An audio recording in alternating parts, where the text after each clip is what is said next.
বিজিতের মুখে শিবানীর খুনের কথা শুনে আয়ুষী আর মুখার্জি বাড়ির পুরো পরিবার ভীষণই ঘাবড়ে যায়।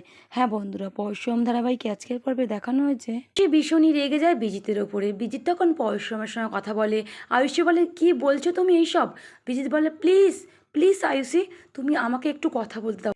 এই আমাকে নিয়ে কি ভেবেছেন? আমাকে কি পেয়েছেন আপনারা? গেম খেলছেন নি? গেম খেলছেন? চুপচাপ পরশুরাম সব কথাই শুনতে থাকে বিজিতের। জিৎ মুখার্জির কাছে এগিয়ে গিয়ে বলে, বিজন দেখুন আঙ্কেল, দেখুন আপনাদের বাড়ির জামাই আমাকে ফাঁসানোর চেষ্টা করছে। মুখার্জি বাড়ি হঠাৎ করে পরশুরামের নাম শুনতেই পায়ের তলা থেকে যেন মাটি সরে যায়, মাথায় যেন তার আকাশ ভেঙে পড়ে। মুখার্জি বাড়ি একই শুনছে। পরশুরামকে জিজ্ঞাসা করে, তুমি কত টাকা মাইনে পাও? কত টাকা? পরশুরামকে টাকার লোভ দেখাচ্ছে, কারণ বিজিতকে ছেড়ে দেওয়ার জন্য। বিজিতকে যে ফাঁসানো হচ্ছে সেটা জিৎ মুখার্জি বলে, কিন্তু পরশুরাম তো ছাড়ার পাত্র নয়। পরশুরামের বোন শিবানীকে বিয়ে করে ফাঁসিয়ে তার সন্তান ও শিবানীকে খুন করেছে ওই বিজিত। আজ গোটা মুখার্জি বাড়ি স্তম্ভিত। বিজিত কিছু বলতেই পারছে না, কারণ বিজিতের মুখে যে ভয়ের ছাপ। কাউকে কিছু না জানিয়ে নন্দিনী বিজিতের হাত ধরে টানতে টানতে হিড়হিড় করে সকলের সামনে দিয়ে সিঁড়ি দিয়ে ওপরের ঘরে নিয়ে চলে যায়। বাড়ির সকলেও মানা করলেও নন্দিনী কারো কথা শোনে না। অন্যদিকে কলিং বেলটা ঠিক তখনই বেজে ওঠে। ঠিক তখনই বাবিনকে জিৎ মুখার্জি বলে, যা তো দেখ গিয়ে কলিং বেলটা কে বাজালো, বাইরে কে এসছে। বাবিন জিৎ মুখার্জির কথা মতো বাইরে গিয়ে দেখে গেটম্যান তখন ভেতর দিকে আসছে। বাবিন গেটম্যানকে জিজ্ঞাসা করে, কি হয়েছে? গেটম্যান বলে, যেখানে জামা কাপড় আয়রন করতে দেওয়া হয়েছিল ওখান থেকে কাউকে পাঠানো হয়েছে বাচ্চাদের স্কুলের ইউনিফর্ম দেওয়ার জন্য। বাবিন প্রার্থনাকে জামা কাপড়গুলো নিতে বললে প্রার্থনা বলে, আমি নিতে পারবো না। বাবিন বলে, তাহলে বাচ্চাদেরকে ডেকে দে। ঠিক তখনই পাশে দাঁড়িয়ে থাকে প্রাচী বলে, আমি ডেকে দিচ্ছি। তখনই বাচ্চাদেরকে ডাক দেয় প্রাচী। বাচ্চারা এক লাফ দিয়ে সিঁড়ি বেয়ে নিচে আসে, এসে বলে, কি হয়েছে ফুলমাসি? লাট্টু পিকোকে প্রাচী বাড়ির বাগানে লাট্টু পিকোকে প্রাচী বাড়ির গার্ডেনে যেতে বলে জামা কাপড় আনার জন্য। সেখানে গিয়ে দেখে টটিনি ছদ্মবেশ নিয়ে দাঁড়িয়ে আছে। লাট্টু পিকো ভীষণই খুশি হয়ে যায় তার মাম্মিকে দেখে। মাম্মি বলেই ছুটে গিয়ে জড়িয়ে ধরে তার মাকে। মাও বাচ্চাদেরকে খুব স্নেহ ও ভালোবাসা মাথায় চুম্বন দেয়। টটিনি ভালোভাবে বাচ্চাদেরকে বুঝিয়ে দেয়, এই ব্যাগে তোমাদের ইউনিফর্ম আছে, আর দুসরা ব্যাগটায় টটিনি ভালোভাবে বাচ্চাদেরকে বুঝিয়ে দেয়, এই ব্যাগে তাদের খাবার আছে, অন্য ব্যাগে তাদের ইউনিফর্ম আছে।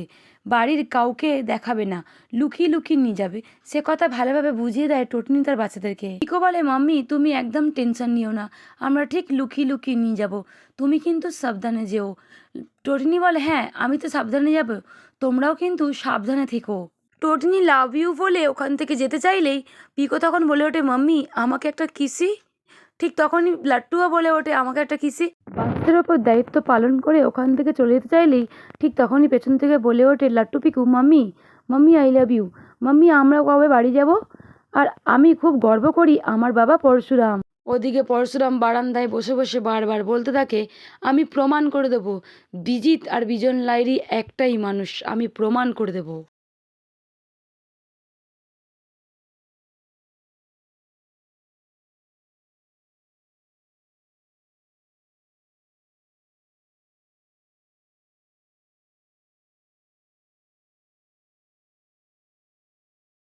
আর তারপর আমি তোমাকে এমন শাস্তির ব্যবস্থা করব তুমি কোনোদিন কল্পনাও করতে পারবে না। আমি একজন দাদা, আমার বোনের কাছে আমি কিন্তু ঋণী। রাখি পরানোর ঋণ, ফোঁটার ঋণ, আমার বোন কিন্তু আমাকে ঋণী করে গেছে। দু চোখে ছলছল করছে জল। আমি তোমাকে ছাড়বো না, কিছুতেই ছাড়বো না বিজিত লাইরি। ঠিক তখনই ওখানে আসে বলরাম। পরশুরামের কাঁধে হাত দিতে পরশুরাম বলে, কে? বলে, আমি। পরশুরাম উঠে দাঁড়িয়ে বলরামকে বলে, নিশানা একদম ঠিক জায়গাতেই লেগেছে। বিজন আর বিজিত একটাই মানুষ। বিয়ের ক্যাডটা ঠিক জায়গাতেই পৌঁছেছে, ঠিক লোকের হাতেই পড়েছে। এবার বিজিত ভাবছে, বিশ্বে কোথা থেকে এলো পরশুরাম, কোত্থেকে উৎপন্ন হলো? এবার গোটা কুসুমপুর গ্রাম আর মুখার্জি বাড়ির সব কটা লোক দেখবে 600 স্কোয়ার ফুটে থাকা ওই লোকটা ম্যান পরশুরাম কি করতে পারে। পরশুরাম ভীষণই রেগে যায় মুখার্জি বাড়ির ওপরে, কারণ তারা বিজিতের হয়ে কথা বলছিল। বলরাম পরশুরাম দুজন মিলে নিজেদের মধ্যে কিছু একটা কথা বলে নেয়, আর নন্দার কি করবে সেই ব্যবস্থাও করে ফেলে। সোজা পরশুরাম বলরাম ঘরের মধ্যে ঢুকে এসে মায়াকে বলে, মায়া শ্যুট করে দাও। সেখানে বসেছিল নন্দা। পরশুরামের কথা শুনে ভীষণই রেগে যায়। এদিকে তো বসের কথা মতো চেম্বারও রেডি করে ফেলে মায়া।